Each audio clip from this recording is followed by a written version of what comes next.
DJ Ramesh का गाना सुनने के लिए कृपया चैनल को सब्सक्राइब करें और बेल आइकन को दबाना ना भूलें।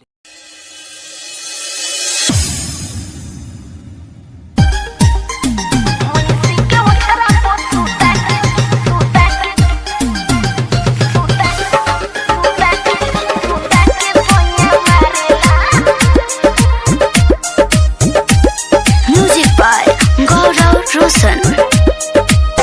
पलंगना पसंद करे ना करे उ चौकी, हमारा से प्यार पियवा करे ले देखो की। चढ़ली जवानी के पानी रोज झरेला, चढ़ली जवानी के पानी रोज झरेला। भैंसी के ओछरा पशु के सोया मारेला, भैंसी के ओछरा पशु के सोया मारेला।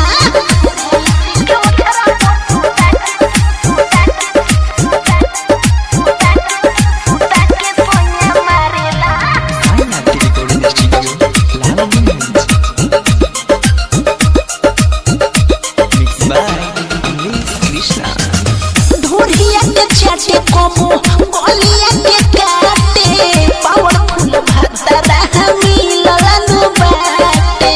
लहंगा चोलिया के दाते से उफारेला, भैंसी के ओछरा पशु के सोया मारेला, भैंसी के ओछरा पशु के सोया मारेला, भैंसी के ओछरा पशु के सोया मारेला।